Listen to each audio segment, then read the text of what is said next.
Hello, I'm Virgis Valentinavičius from Communication Institute of Mykolas Riomeris University.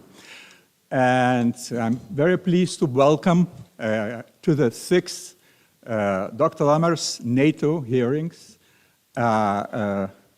ambassadors, faculty, students, and we are meeting here from 2016 with a little break for pandemic.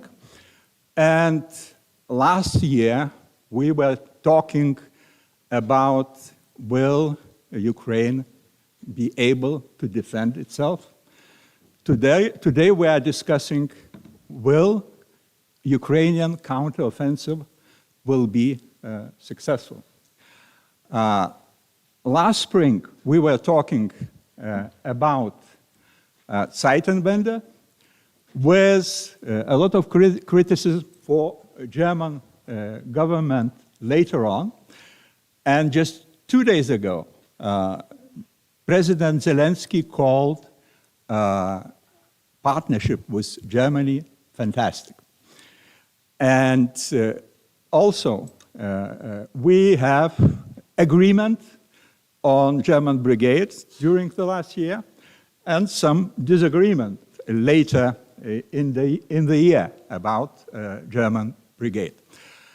And in less than 2 months, Vilnius NATO summit will decide on further military spending and NATO future for Ukraine.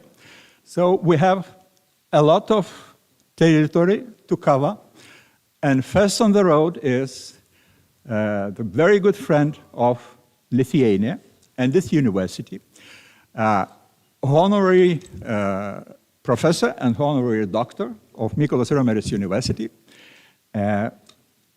very dear friend Karl Lammers. Please, floor is yours.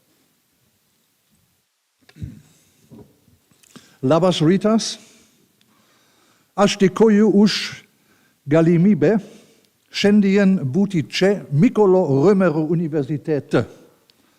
Dr. Lammers NATO hearings yra man svarbi užduotis ir didelė garbė. Podiumo diskusijos metu aš mielai atsakysiu į jūsų klausimus. So what I wanted to say is thank you for your great invitation. And I'm very happy to be here in Vilnius, and especially at this university. I always say my university, but it's not mine, it's yours, again. Dear Virgis Valentinavičius, thank you for preparing this meeting again. Dear Jonas Survila, we just met yesterday. Dear Linas Linkevičius, we had a strong connection since many, many years.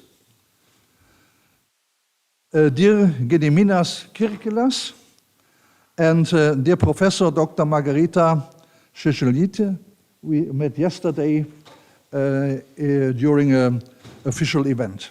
Excellencies, ambassadors, deans, professors, members of the Mykolas Riomeris University, students, ladies and gentlemen. Once more, I thank very much for your warm words of welcome. In 2016, our traditional hearings started to take place here in the Mykolas Riomeris University. This is a great and important university. And so I'm very proud to be so closely connected with you. Ladies and gentlemen, since 2016, our world has changed fundamentally.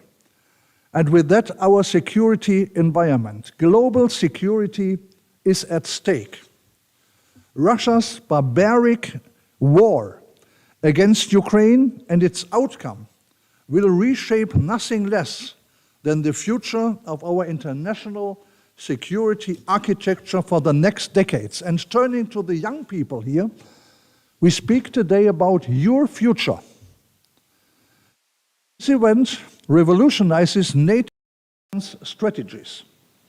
Our answer and support for Ukraine is clear, and that is my first statement here. Ukraine must win this war. We will support the Ukrainians as long as it takes. Slava Ukraini. Because, and if you say why, because what happens in Ukraine matters globally. We all know and can't say it often enough. This is not only an attack against Ukraine. This is an attack against all of us. Like Putin said last time, a few days ago, against the decadent Western community, against the whole Western community, against our principles of international law.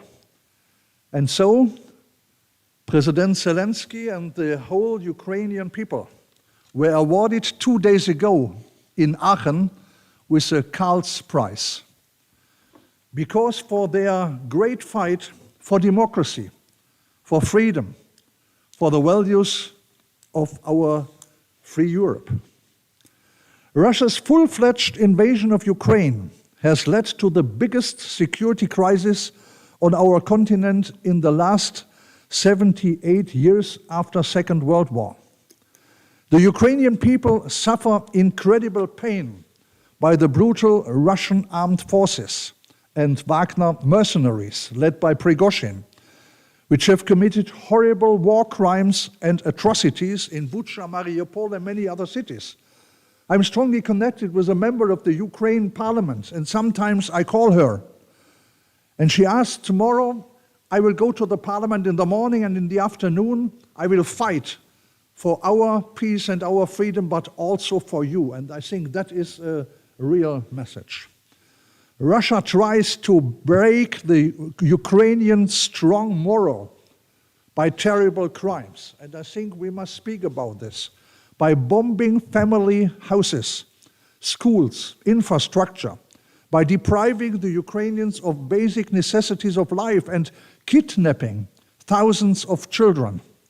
Everyone who is responsible for this needs to be held accountable for violations and humanitarian law.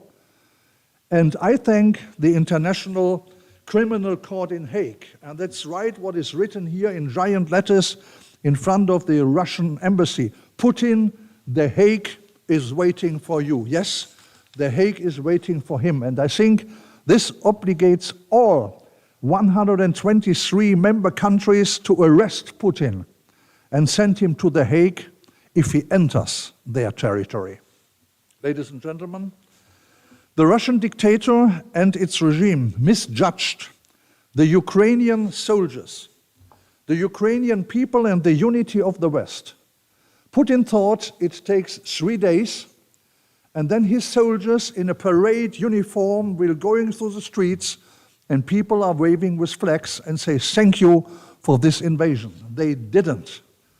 He thought that the Russian army is strong and the Ukrainians are weak and the Western states are divided. We are not. I was 27 years in German Bundestag and 24 years in the NATO Parliamentary Assembly. I have never seen NATO and the EU so strong and so united as in these times. And that is great, and this is the right message to Putin. Ladies and gentlemen, looking to the United Nations. They have been founded the 24th of October 1945. And I think they have to look that no member will start a war. And Russia is doing this. And 141 countries demanded Russia to leave Ukraine. No reaction. And incredible for me is that we have the rules in United Nations that Russia in April was sharing the Security Council. I think it's time to change the rules. If some of the countries in the Security Council, like Russia, is fighting against people and starting a war. Ladies and gentlemen, at the same time, this country, Ukraine, is defending their country with military weapons, equipment, and training for soldiers. They are supported from us. And hundreds of thousands of people in Europe have shown tremendous help for the Ukrainian people who had to leave their homes. The rhetoric of Putin, of Medvedev, and Prigozhin is getting wilder and wilder. They have narratives and false justifications for everything. And for me, the climax was when Putin even blamed the Western countries for starting the war in Ukraine. Incredible.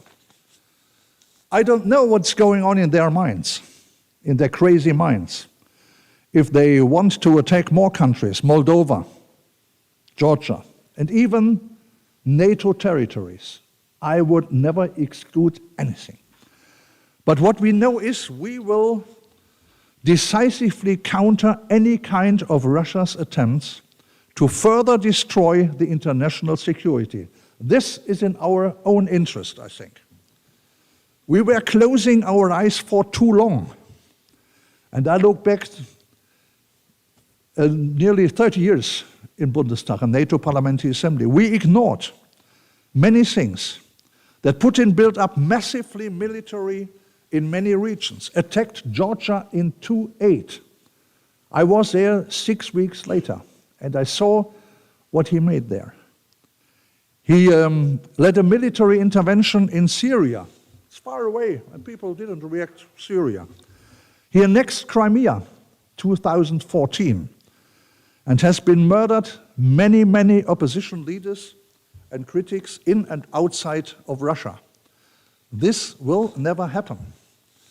Ladies and gentlemen, it was the 27th of February when I sat home and saw television, the so-called Zeitenwende Rede of our Chancellor. The 24th of February remarks the invasion forever, a radical turning point in world history. Chancellor Olaf Scholz called in his speech 3 days later the situation Zeitenwende in the German Bundestag. That was a historic shift of foreign and defense policy and a fundamental change in political, military, and economic strategies. I remember that I, for 20 years, said we have to increase our defense budget, and the reaction was, oh, no. We are surrounded by friends, and we didn't recognize what happened. But I remember very well the reaction of the friends here from Lithuania, from Latvia, from Estonia in the NATO Parliamentary Assembly. They said Putin is a bad man. I listened very carefully, and I brought this message to my parliament and said, the Baltic states are always saying this. Many people laughed, but they were right. And I think now is the time to listen more carefully than we did before. 1 year later, after the invasion, Germany has become the largest supplier of military assistance to Ukraine among the members of the European Union, and has drastically reduced its dependency from Russian energy.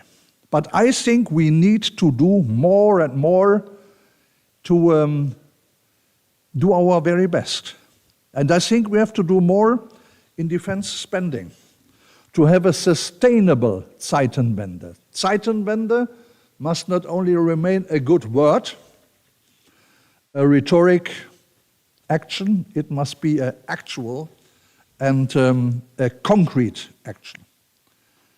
As you all know, especially my country, Germany, had to learn a lot, that the political principle is not exporting lethal weapons. That was our principle, not export lethal weapons to conflict zones. That this could not be longer maintained and realized after the invasion of Russia into Ukraine. I admit there was a long period, for me too long, of hesitance and of reluctance of the German government to send weapons the Ukrainians needed. We waited too long, and that was a discussion worldwide. But today, I am relieved. Meanwhile, Germany is, I told before, amongst many, many other countries which have armed Ukraine with heavy weapons, air defense systems, and modern battle tanks from its own stockpiles and the defense industries. Just 3 days ago, it's very good now before my trip here to Vilnius that I can make here a good message. The German government decided on the largest delivery of weapons to Ukraine since the beginning of the war and approved a new 2.7 billion euro military aid package. This includes, I will let you get an imagination, 30 additional Leopard 1 tanks, 20 new Marder armored vehicles, as well as 200 surveillance drones and 4 new Iris-T defense systems. I think they are very important. Iris-T, Gepard, Patriot systems. For air defense, 18 howitzer guns and a large amount of ammunition. I think ammunition is also very important.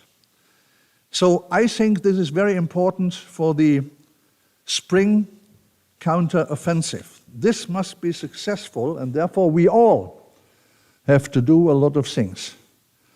I spoke with the Polish ambassador. I thank Poland for everything what you did, the front runner in the last period. And what is decisive too, Ukrainian soldiers are getting combat and weapons training on military bases.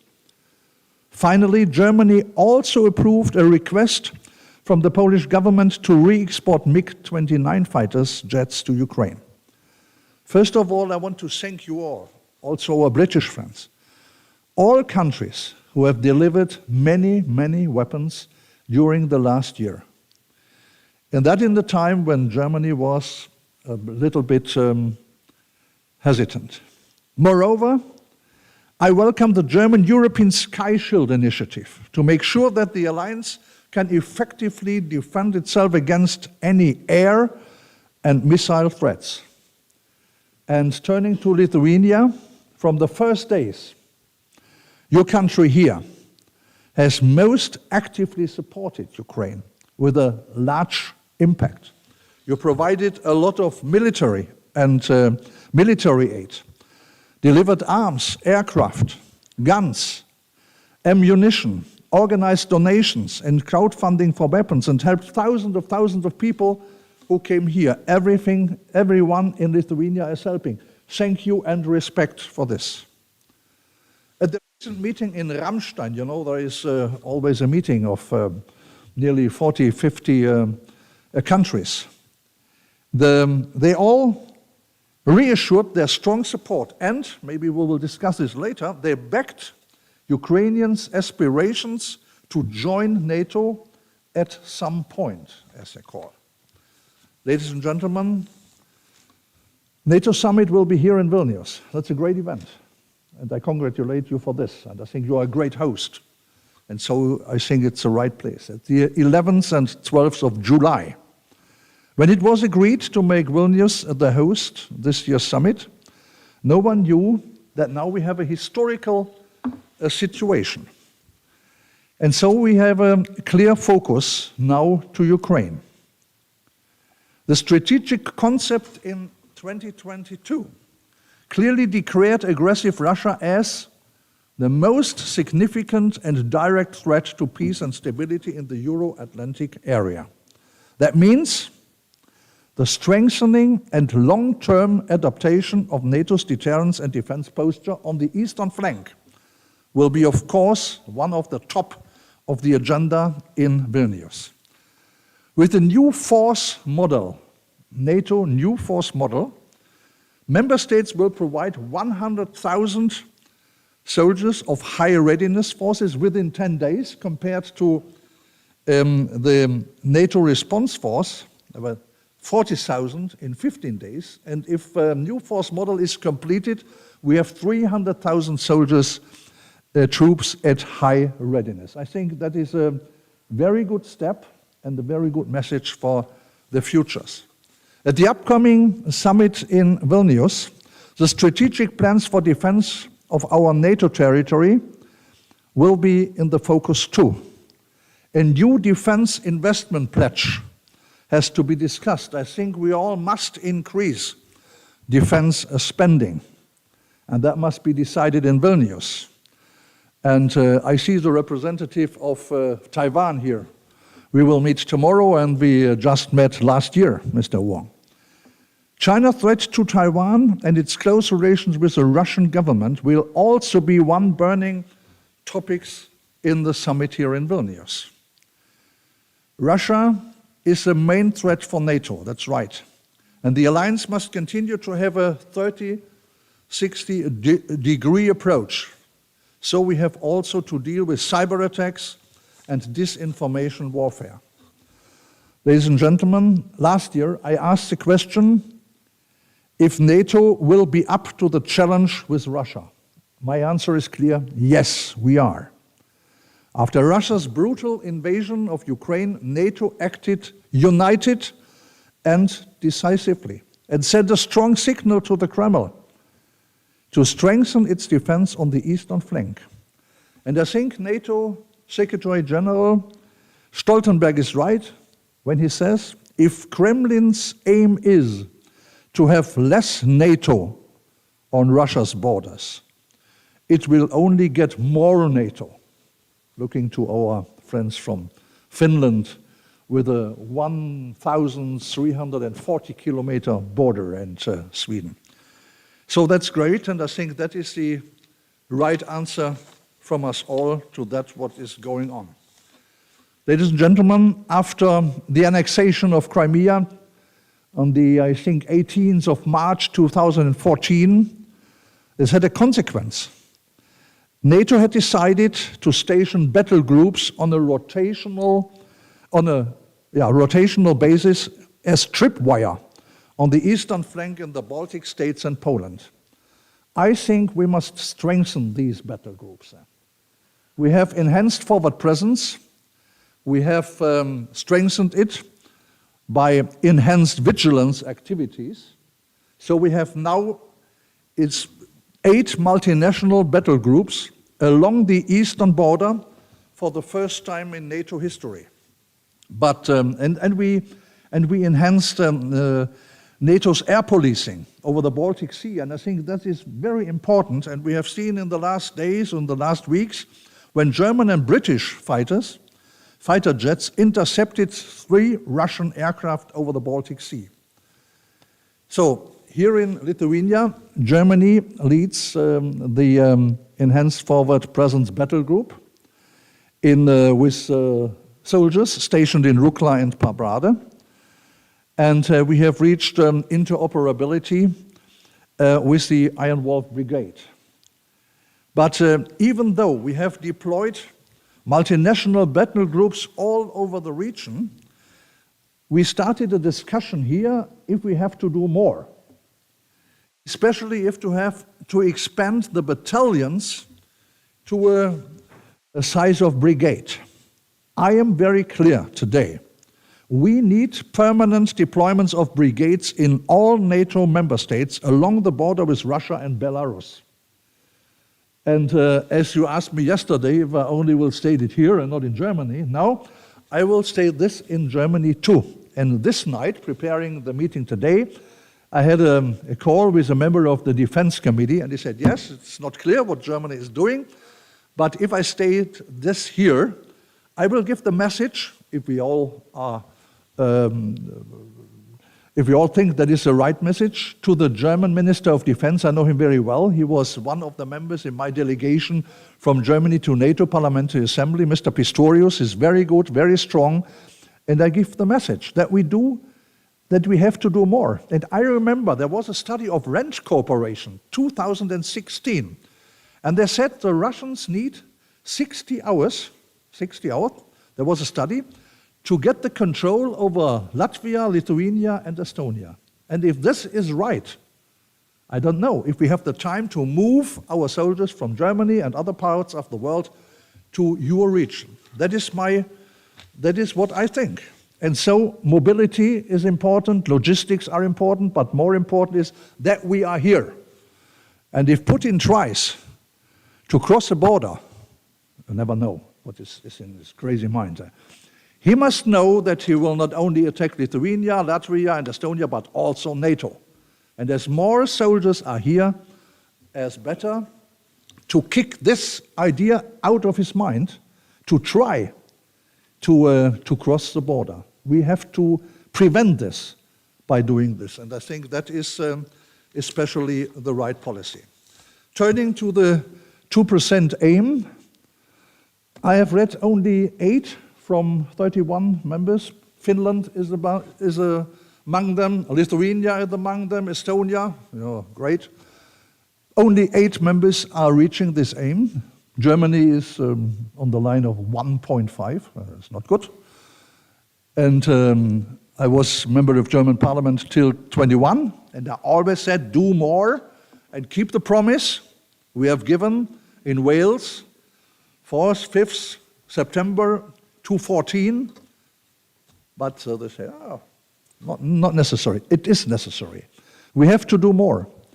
Now when the Chancellor made his Zeitenwende speech, he said we invest 100 billion euros as a special fund, and we increase the defense budget. Till now, I don't see an increase of the defense budget. The opposite is right.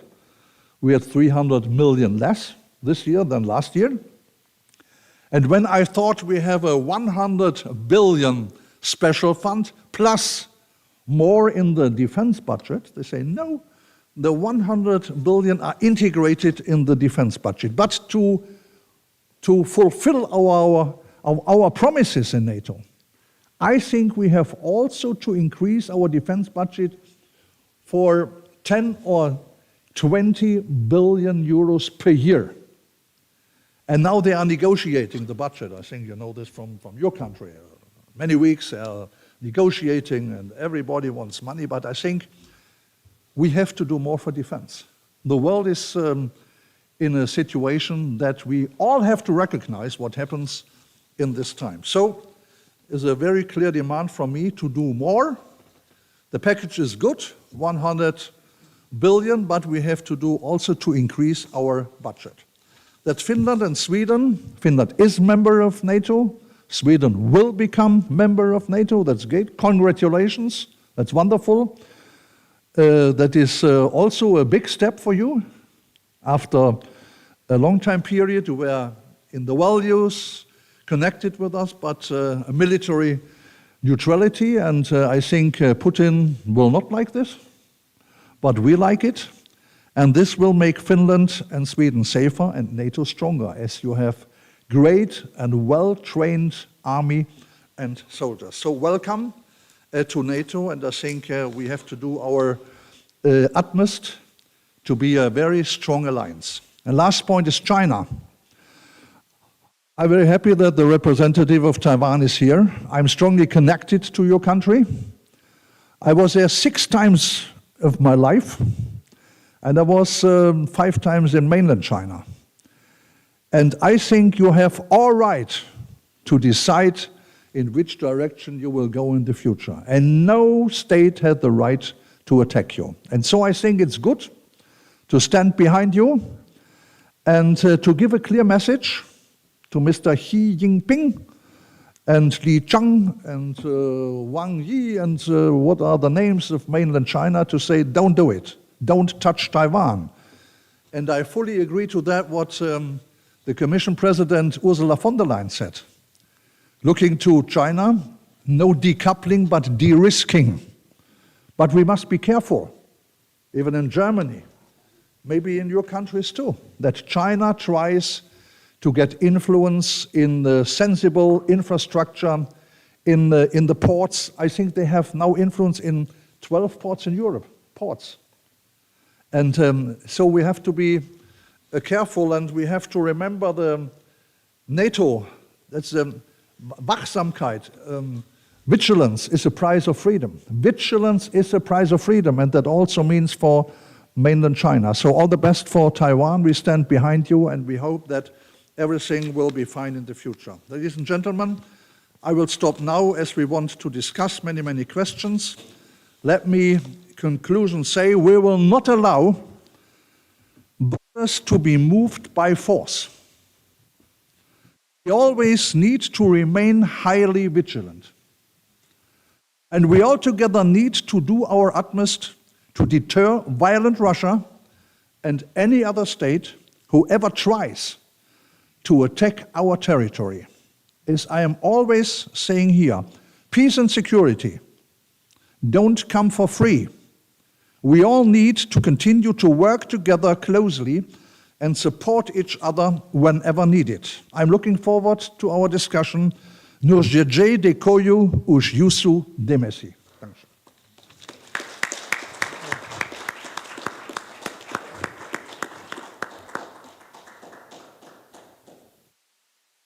Thank you, Karl, for giving this panoramic view of what's going on.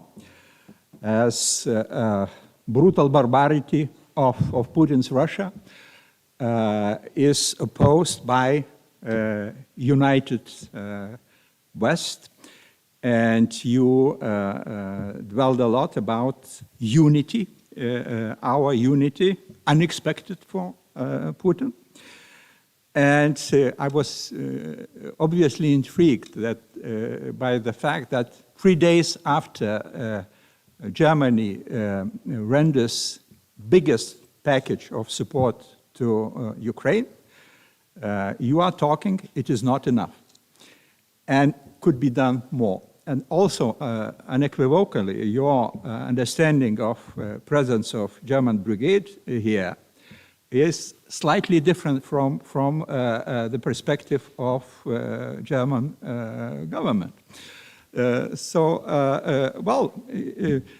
Bearing in mind that you are representing CDU, which is now in opposition, it looks like a promise for next election.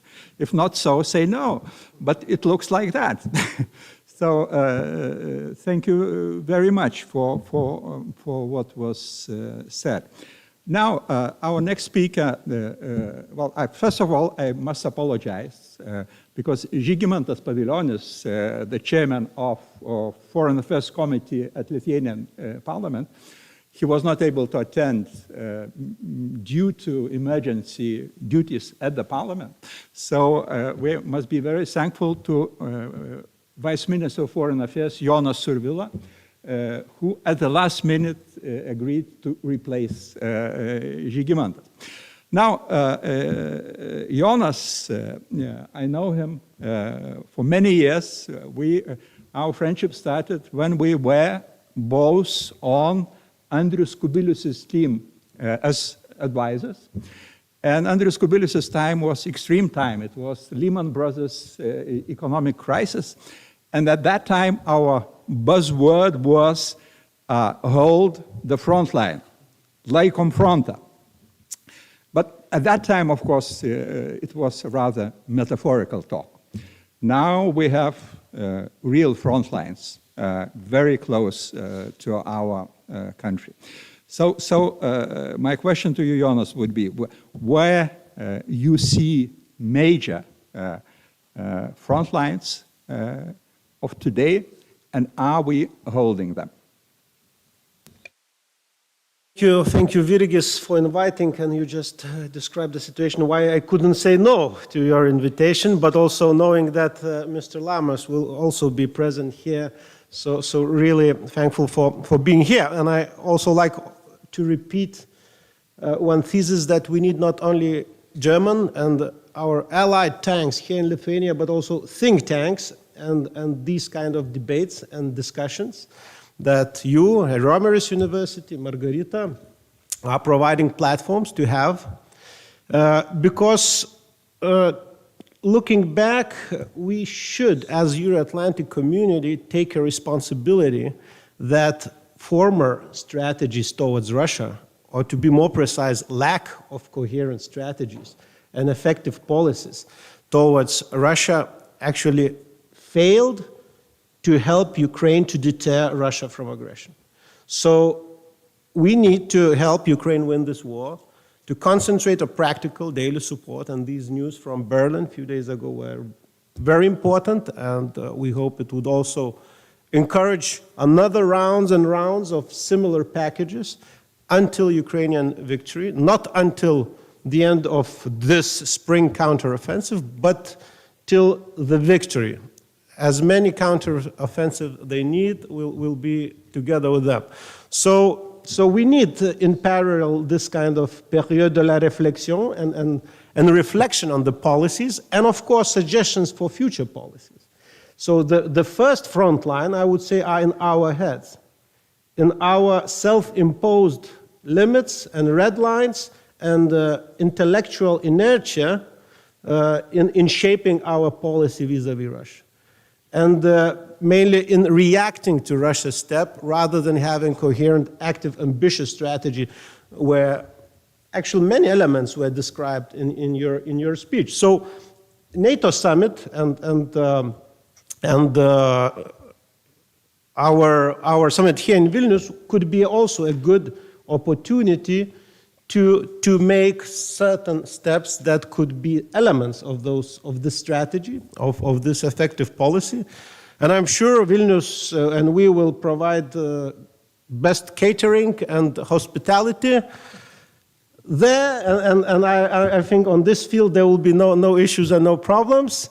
Good weather, great Old Town, we can promise, but we should also use this opportunity, and especially a few months left till summit, to have a discussion on political deliverables, on policies, on debates. We have very experienced politicians here, I would say political experts in a wider sense, who could also, of course, will add some elements, but I'll just shortly describe maybe kind of elevator pitch or skyscraper elevator pitch, because it will be a bit longer than maybe a minute, maybe 5 priorities, not maybe in priority order, what we seek from Vilnius Summit, on what we would like to achieve. So first is where Mr. Lammers ended, the cooperation between NATO and Indo-Pacific.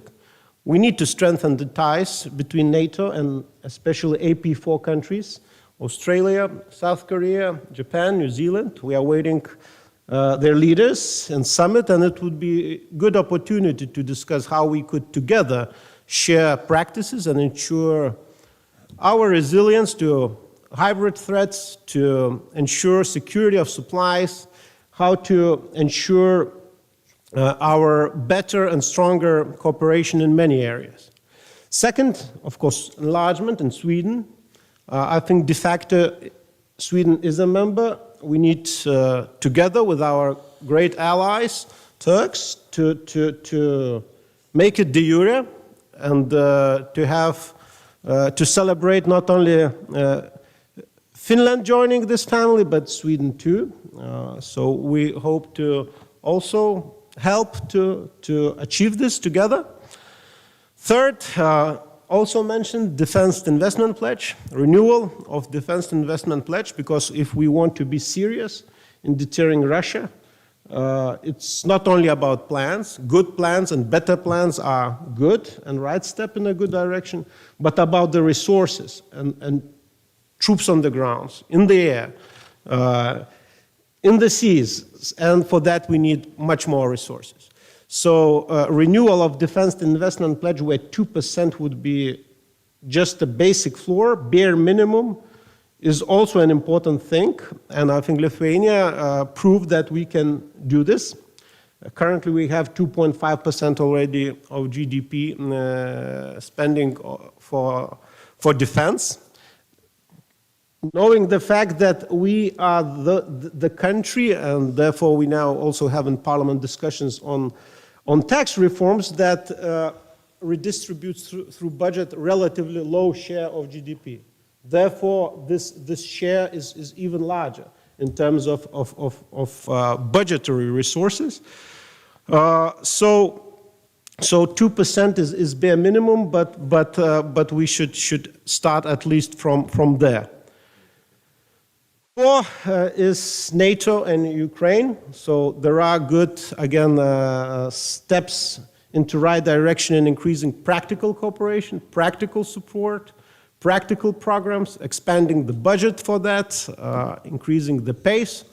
for it, but that's only one, I would say, track from 3 tracks on NATO-Ukraine cooperation. Second would be institutionally.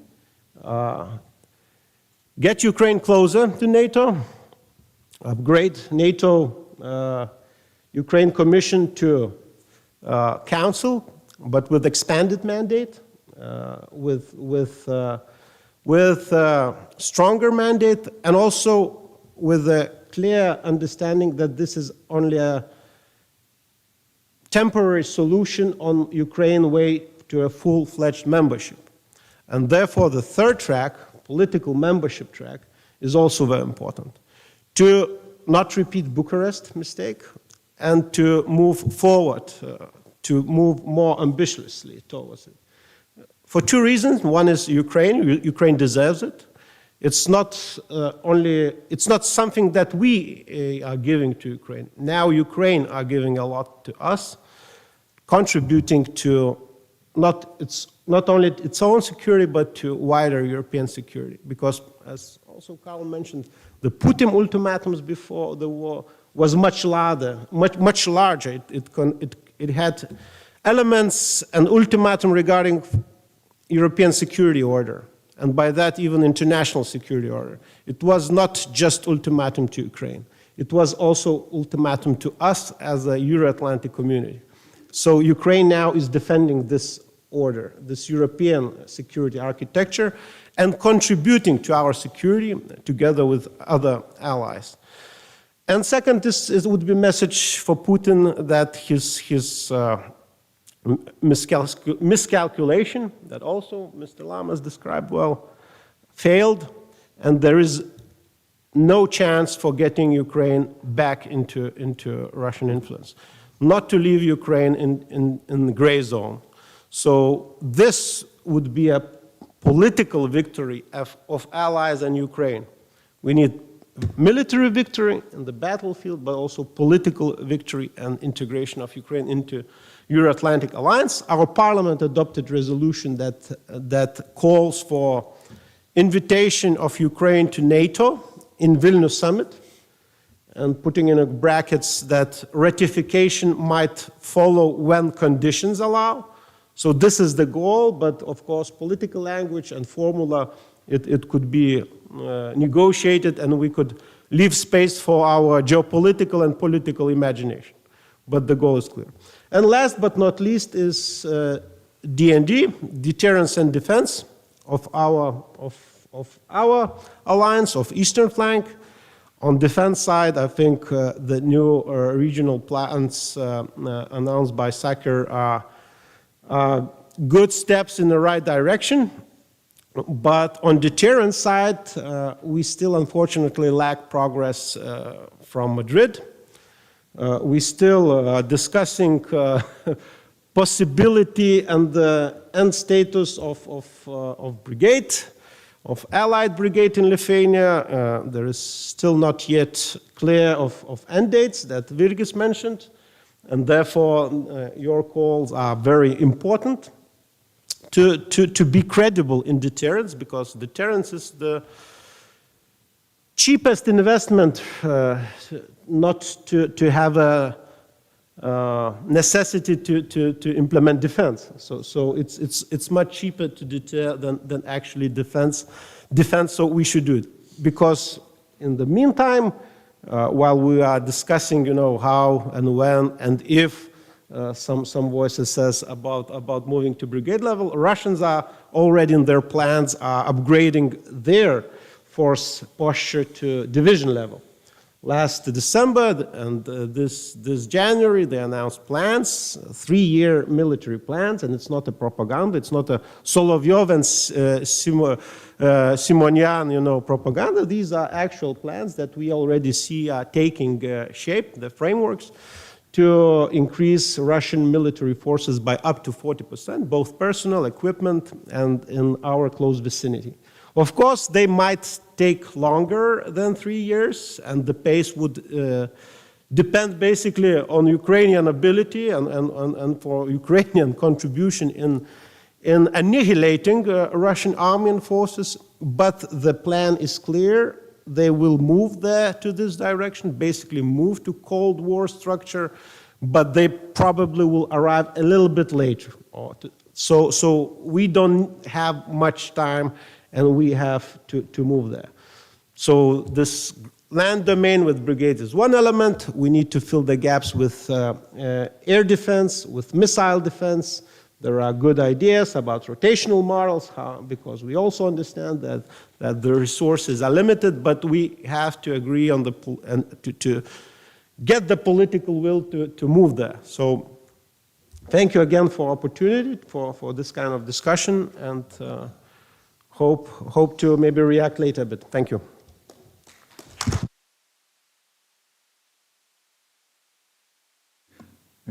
Thank you, Jonas, for very clearly presented 5-point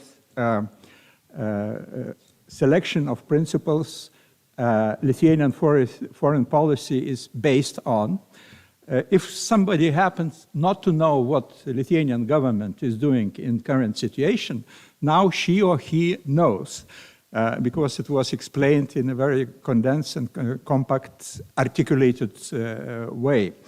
And of course, I like very much your line about front lines in our heads. And we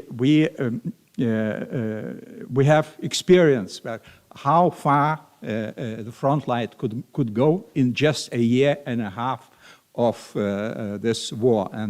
And we are looking at ourselves and making progress as we speak with those front lines in our heads.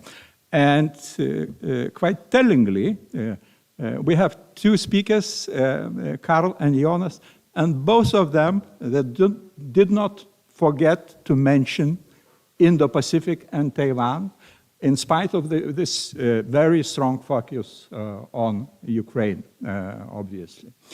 Well, now our next speaker, Linas Linkevičius, is and always was at the core of Lithuanian foreign policy making, Lithuanian security policy making, and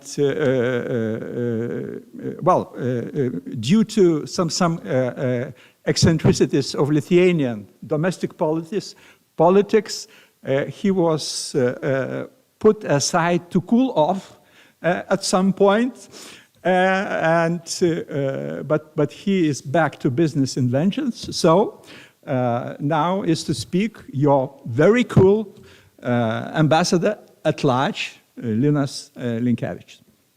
Yeah, thank you, Virgis, and thank you for keeping this tradition, which is very important to meet regularly and to check where we are. Did we do right things or not enough?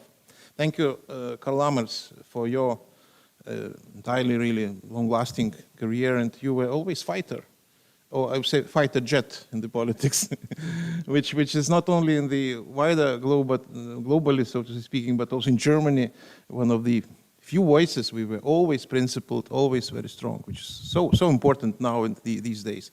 And trying to reflect on what was said by you, again, I'm back to this point that we are regularly meeting. So are we better since last meeting? Are we doing right things? Did we improve? Did we learn lessons? I would say partially yes, but not enough, as you said by others. And that's what we need to focus on. That's important. So to talk is, we can talk endlessly. We're politicians, we like talking, but we have to take decisions. And sometimes decisions are too late, sometimes too costly, sometimes too painful. And at the same time, as you said, Karl, that we should be proud that we're united.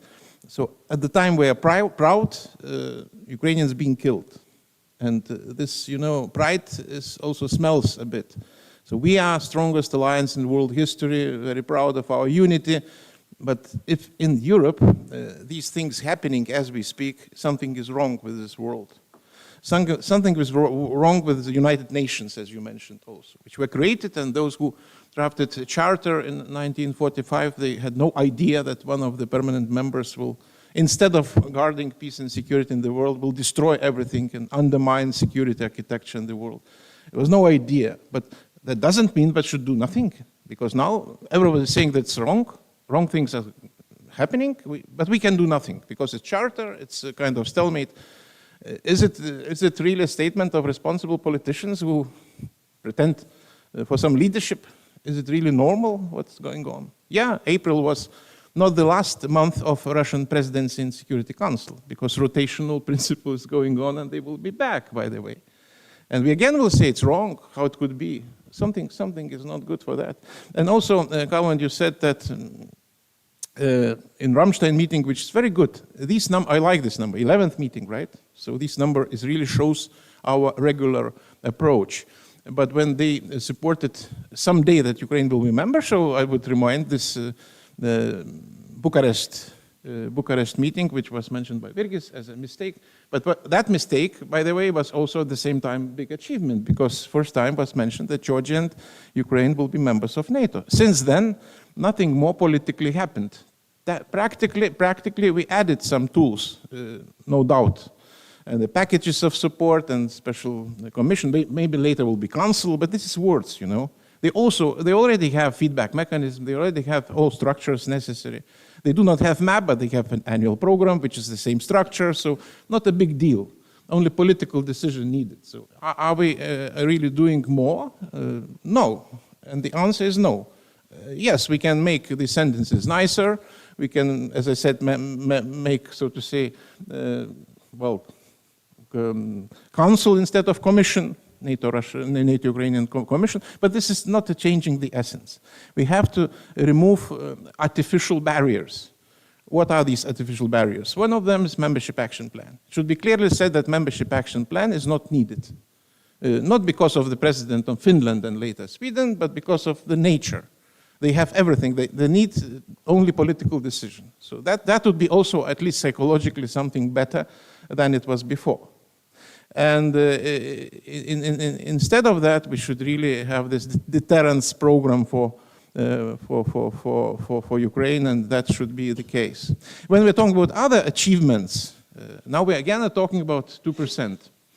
I'm afraid to be too long, but I'm trying to be short. 2%, now it's projected one of the principles which outlined by Vice Minister, very rightly, so for me easier to talk because we know what we'd like to achieve during the summit. 2%, one of them, right. Jens Stoltenberg told, but believe me, when I was defense minister, I left position in 2004. After me, Gediminas came, by the way. And today also. Yes, by the way, which is becoming interesting.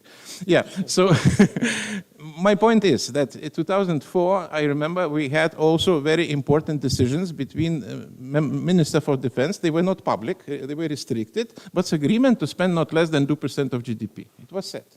It was agreed among allies. Also, I remember quite well a speech of Bill Gates, Defense Secretary of United States, when he left his position. He was, I would like to remind, from Obama administration, and his speech in Brussels, I was present, for security community, was like a cold shower, believe me, to everyone. Those who were present, they were ambassadors, experts, and he was talking to the guys, take it seriously. This defense spending should be a serious matter for Europe, because we are not going to pay all bills endlessly. New generation of politicians coming to Congress, you know. They have no idea about Cold War. They have no sentiments about these fights, you know. They should focus on domestic policy, on the problems which are also existing. Even the superpower have also problems of social care, medical care, name it. Well, you shouldn't spend all resources for Europe when Europeans are not doing themselves. And you know, it was reaction very interesting. I remember colleagues were talking, what he's talking about, why he's so angry. He was not too angry, comparing to President Trump, by the way, later. But you needed President Trump to come and say that, guys, you know, it's enough is enough. So my point is that we were taking right decisions, but we are not implementing these decisions. Not enough political will to implement timely, by the way. Because if you have decision and not implementing timely, it's even compromising decision itself sometimes. And now we are circulating this runway with regard to these partnerships. Again, support. What is the price paid to Ukraine and other countries for getting into the kind of waiting room for European membership? As we all remember how long it took to to name even the European perspective in our documents. There was no agreement. You remember, it was strange, because we are telling, I remember, to our colleagues that, guys, what we're doing, they're approaching European Union. They're not going to Asia, with all respect to that continent, but they are trying to get closer to Europe. So why we cannot place it into the documents, which is nothing, basically. It's not membership by far. No way. So even at the price of Ukrainian deaths, I would say, it was included. Now they are candidates, Georgians not yet, but they also included into the pool, and if they will perform better than before, they will also, no doubt, will be included. But after such a painful processes. So we're doing really these things sometimes too kind of vaguely and not consistently enough. To single out from these 5 priorities, which were mentioned by Jonas, I would say what I would expect really, that we will take very clear and concrete decisions on defense and deterrence in eastern flank especially.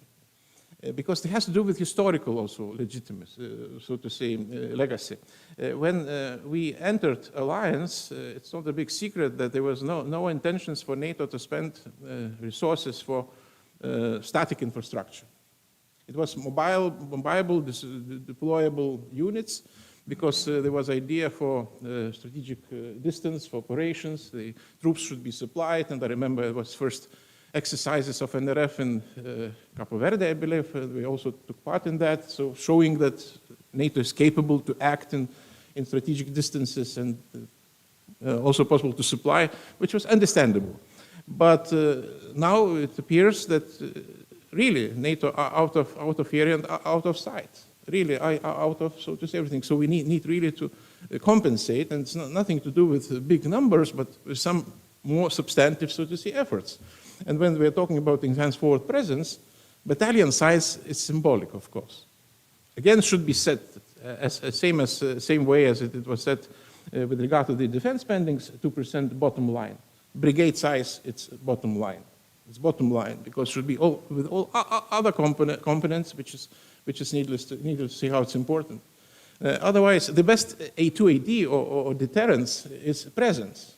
Whatever you will do, plans will not matter, especially for the opponents we have in the neighborhood.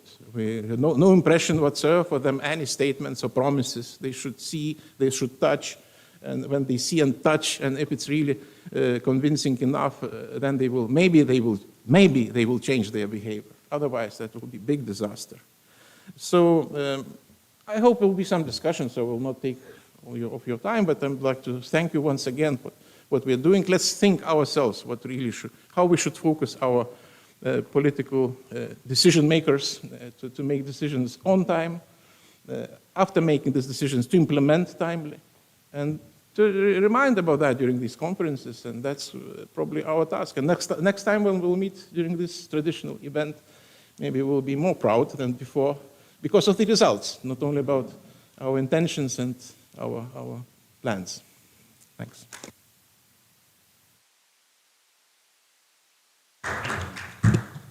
Thank you, Linas.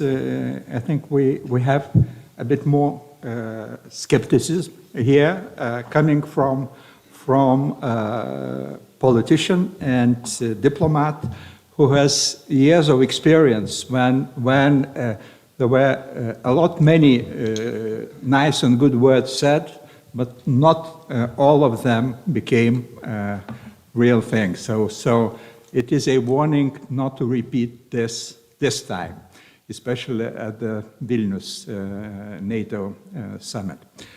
Okay, our next speaker is also former defense minister, Gediminas Kirkilas, also former prime minister,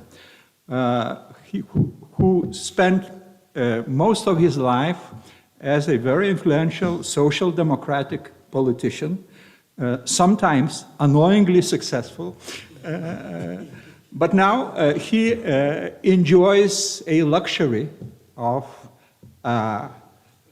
bipartisanship, because we know you are trying to mediate bipartisan agreement between ruling parties and opposition on Lithuanian foreign policy. So what you hear there, and also what are your thoughts on what's being said in this room today?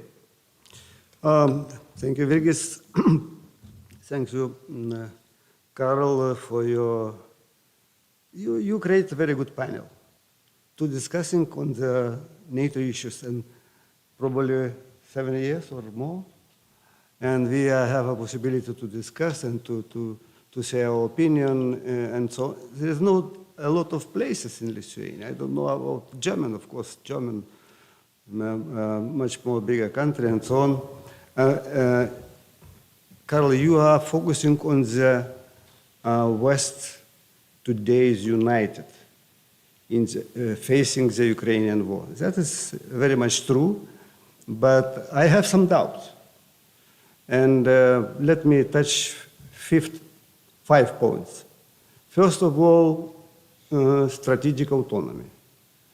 Suddenly, during our United time, President Macron said that we have to go Europe. I mean, Europe have to go to the strategic autonomy. What does it mean? Nobody knows, actually. By the way, one German politician and politologist, recently we got in Lithuanian language his book, which called Defend Freedom. Ralph Fuchs. And he said that, okay, we have to strengthen our European security, defense budget, defense industry, and so on, but to break through transatlantic relations, it would be strategic stupidity. Second point is coming peaceful negotiations after war. All politicians, they love to say that after all war we have to have peace negotiations and so on. But problem is that it seems that different NATO countries, other West countries, they have a different view on this negotiation, on the conditions, and on the, by the way, Ukrainian role during this negotiation. And my prediction is that we are facing some problems which are coming and have to be prepared and have to be ready. Probably Vilnius Summit could also to have some contribution on this issue. Third point is Russia after war, and also Belarus, which is what is very important for Lithuania in particular. But Russia after war. What is the situation? Where is the what is the power which you have to retake the power in Russia? It seems that oppositions, not parties today, some opposition leaders, they still have not any agreement on the Russian future. Russia today have point is Ukraine membership in NATO. We are going to the summit. Ukraine have a lot of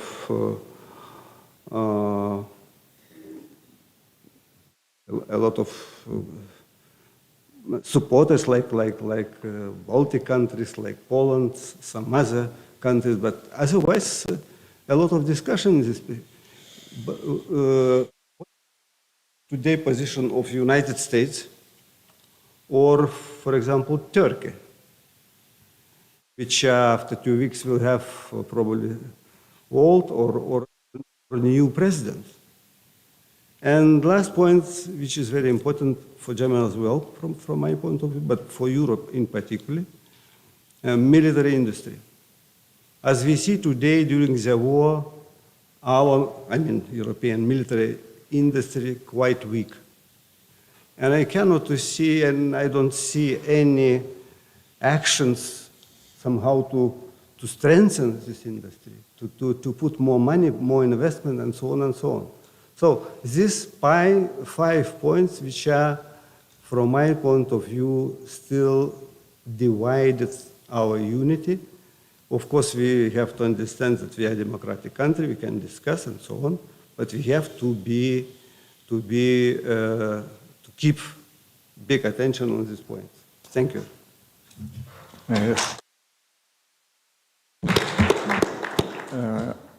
Thank you, Gediminas. I think Gediminas is another experienced politician together with Linas, and he continues to stress skepticism and doubt. That's the burden of experience.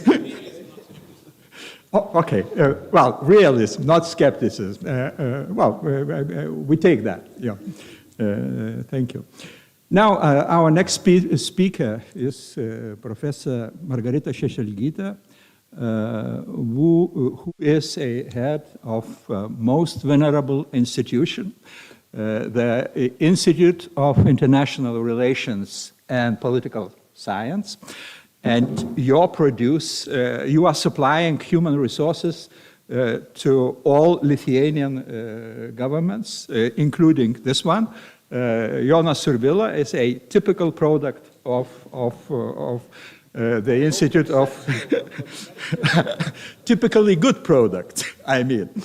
Now, Margarita, you are also well known as a commentator in public space, and you are always magnificently above the fray of party politics. So what is your assessment? How in this situation where we are facing existential challenges with war in Ukraine, how Lithuanian politicians are doing, how German politicians are doing?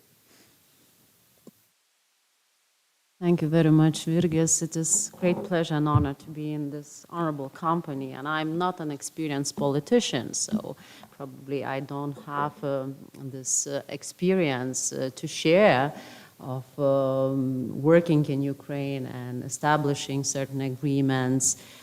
But as you say, I will try to look at the issue from the bird's view and probably to stay above the politics, not to get too much into nitty-gritty of Lithuanian or German politics, but I'd like to address three important things which were already mentioned in our discussion. So first of all, the phrase that Ukraine must win, so I'm going to talk about this. The other phrase is that unity is key. I'm going to talk about this one. And the third one I wanted, that I wanted to touch is the reform of the institutions.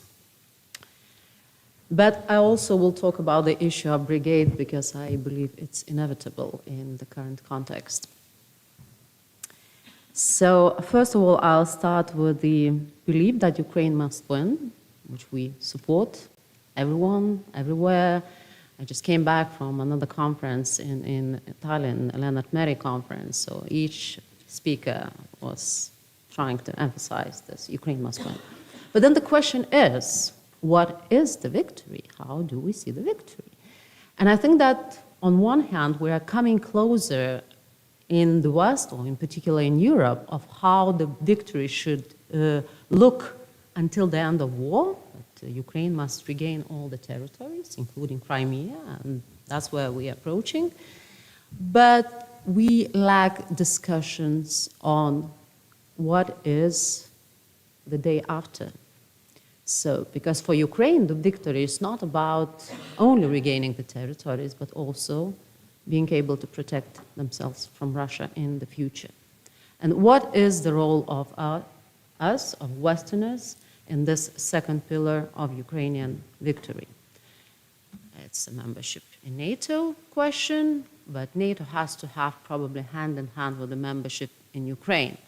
And against the common belief that it's easier to integrate Ukraine into the EU because it's less politicized, it is not an easy and a long-term way. And we know from our own experience getting into the European Union. But this has to go together because it's intertwined.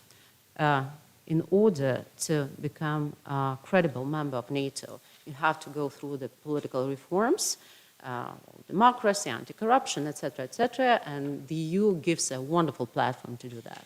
But to get integrated into the EU and get the investment and get the reconstruction, you have to have security guarantees. So do we have a common position on when and how these two processes start? And it's very important. Another important thing is forthcoming NATO summit, forthcoming Washington summit. So what we will say for Ukraine regarding the end state. We want to see Ukraine as a part of Europe, integrated in both institutions. But what kind of political message we will send in those two summits? Because Putin is listening, and when we're talking about deterrence and deterrence of Russia from invading Ukraine in the future, well, he's listening carefully what we will say. So what will be our message in those summits to Ukraine and to Putin? Are we offering Ukraine membership?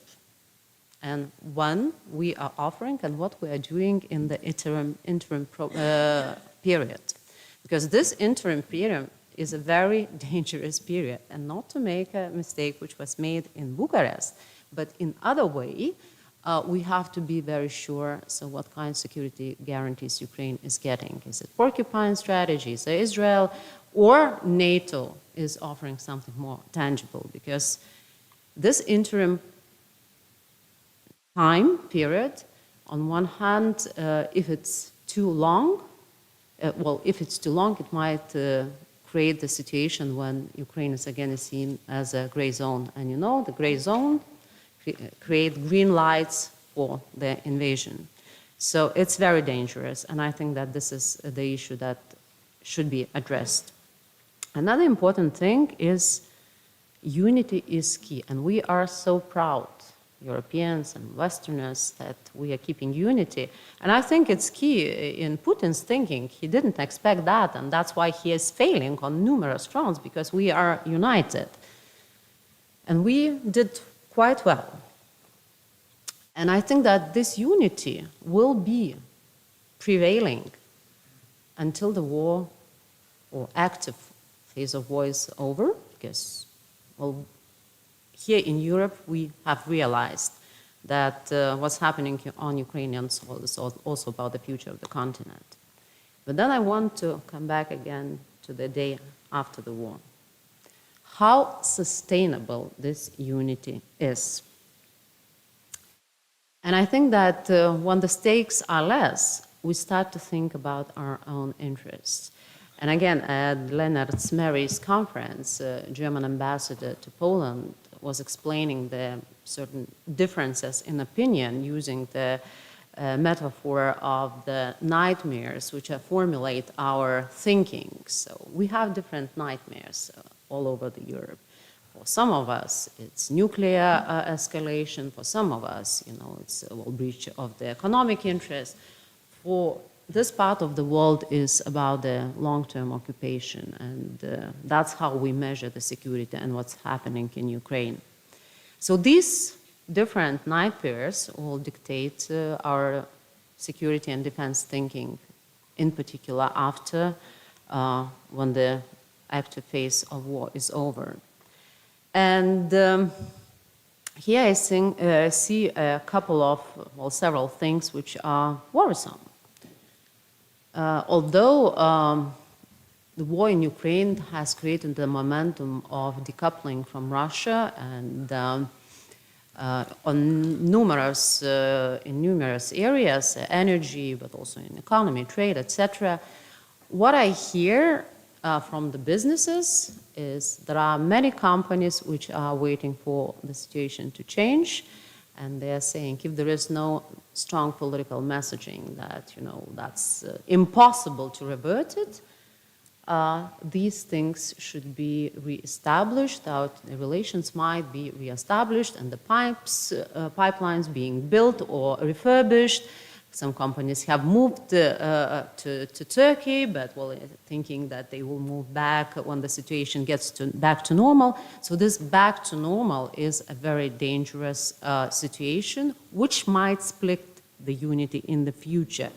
As you very rightly pointed out, defense industry is very, very strong pillar for the future defense of Europe, of the Westerners, and I think that that could be also disuniting factor.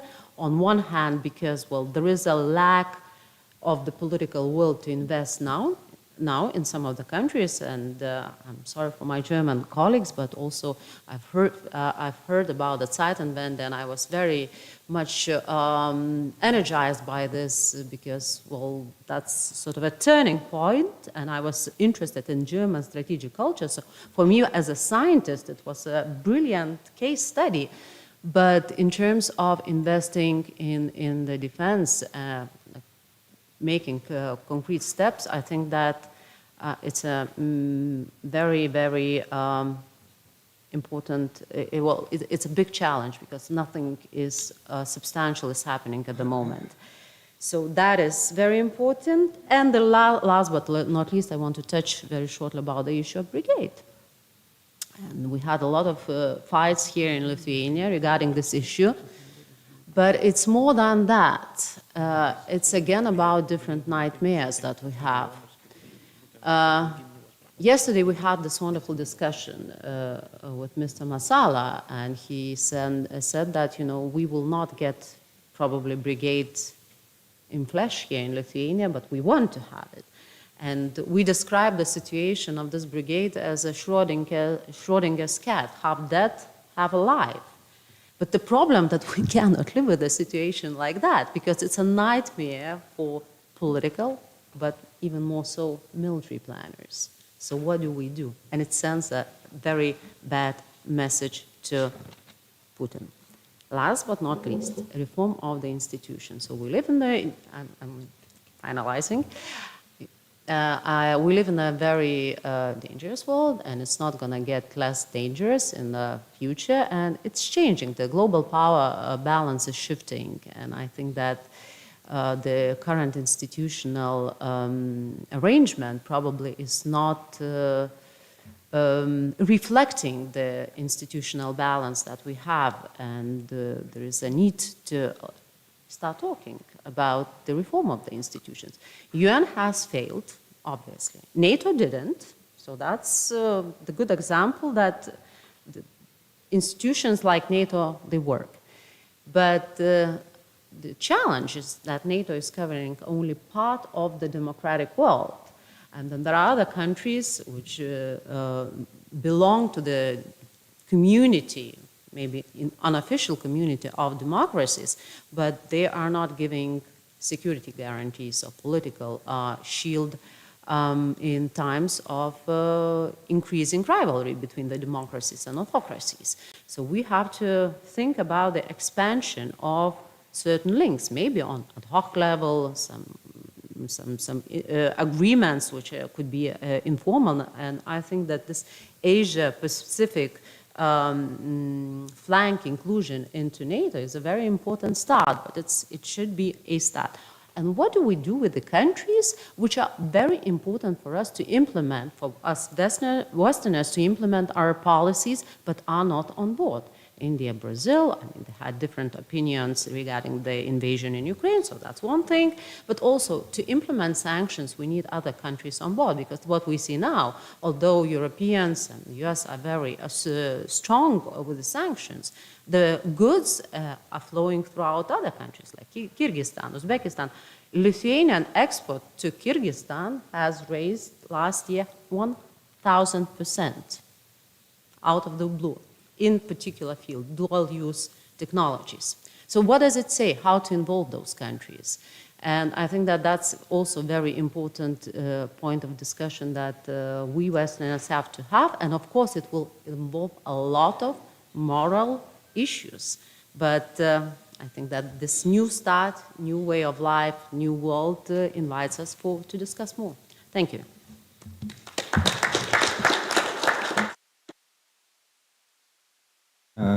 Thank you, Margarita. I think Gediminas Kirkilas started this line with a question: what will, do we know what will happen with Russia after?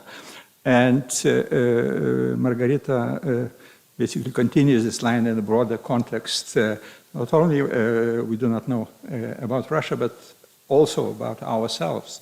and there's great danger of demobilization the next day war finishes.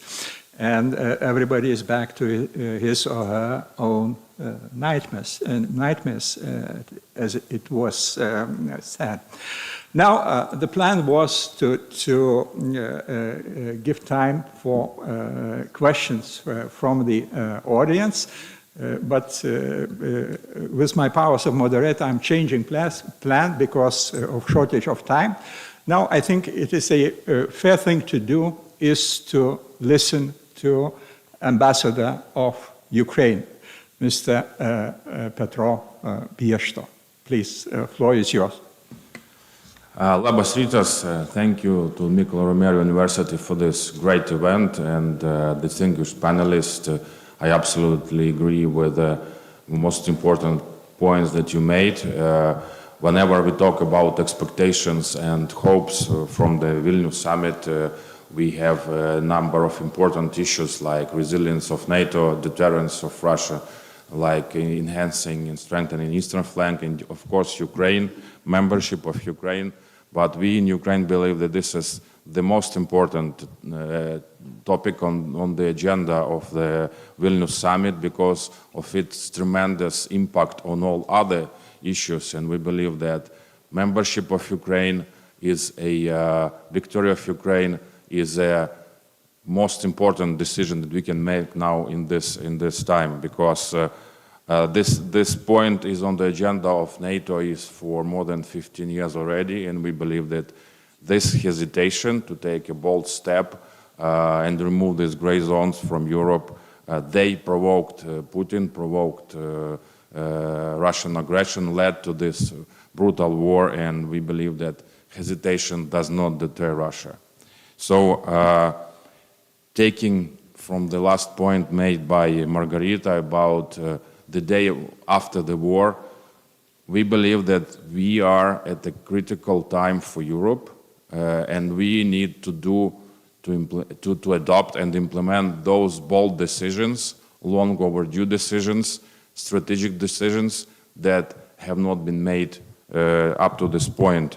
And today we see that the agony of the Russian Empire enforces us all to do these steps and to transform the post-1945 architecture in Europe. Europe has a large baggage of strategic mistakes trying to build stable relationships with Putin regime, which was making it very clear, at least since the 2007 with the Munich speech by Putin about his imperialist ambitions and about this nostalgia for the Soviet Empire. All this time, Europe was tolerating and building dependencies on Russia, including energy, nuclear technologies, while at the same time Russia was building instruments of manipulation over Europe, disinformation, cyber, energy again, corruption, and even those flashpoints like 2008 invasion in Georgia and invasion 2014 in Ukraine did not prompt those bold and significant decisions to be made, not only about Ukraine, but about the whole resilience of Europe, a transatlantic community. We have seen weak sanctions, weak response. Nord Stream happened after these two aggressions. That meant that the thinking in Europe was short-term, short-sighted, not strategic one. And today we believe that after this big war started, and we more than 1.5 years into this war, we need to do this bold decision now.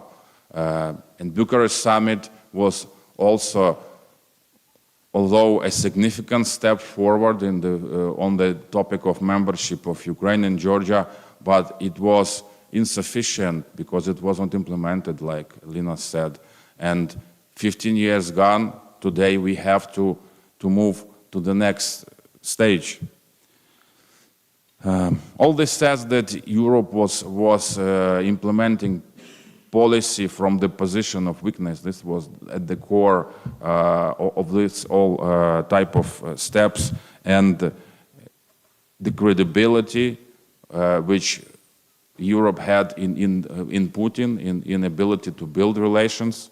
This was an important drawback. And now we pay this heavy price for it. So we absolutely believe that now is the time to dramatically change our assessments and strategy and amend these mistakes and build a position of strength for Europe in relationship vis-à-vis Russia. We don't know what kind of future for Russia will be, but we need to build our position very strong, very fast and comprehensive. We need to have a consensus on the realistic threat assessment about the Russia for the future and support it.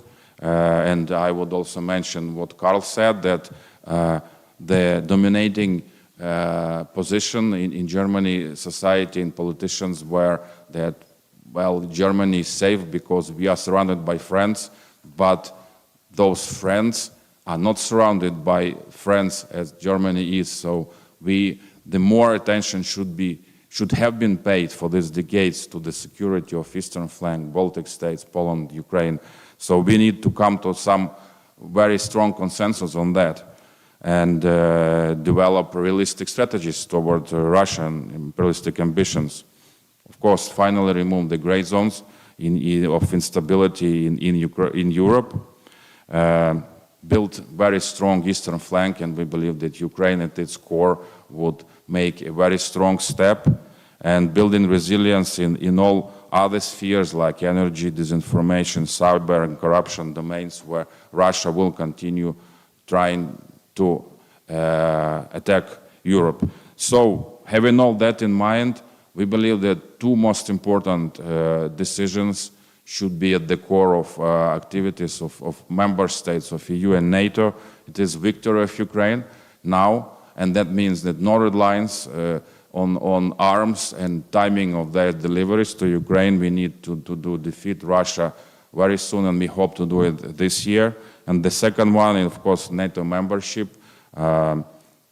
We absolutely agree with the same as resolution, which stated very clear that the best scenario would be to invite Ukraine on the summit and to provide, I would add, to security guarantees for this interim period that we face in front of us before the formal membership will be in full power.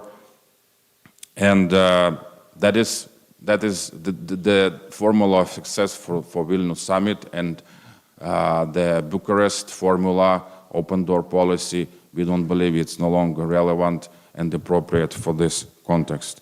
And please have in mind, we also believe that defeat of Russia in Ukraine, with all its consequences for Russia, we consider to be the single most important step toward transformation and democratization of Russia and Belarus. Thank you.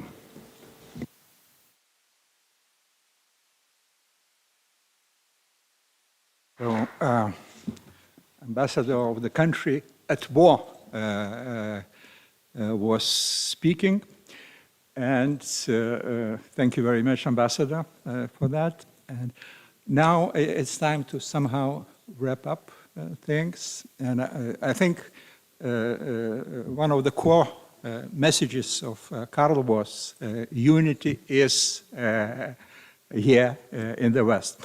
But also panel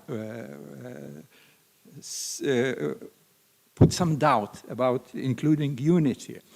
But basically you could read it, we need, okay, there is unity here, but we need more. And especially for this debate about what will be after. Well, a lot of caution and skepticism concerning what will be after. But on the other hand, if we discuss what about day after, you could read it as an optimistic sign that there is a light at the end of the tunnel. There will be day after. And so I want to conclude with this optimistic note. And one more point here in the audience, there are students who are taking part in the academic essay competition, writing about security policy issues. And the competition and money prizes are funded by Karl's Peace Foundation. So let's wish students success to win prizes generously donated by Karl. So thank you very much. Hopefully we will be seeing each other next year, and maybe we will be already in the day after. Thank you.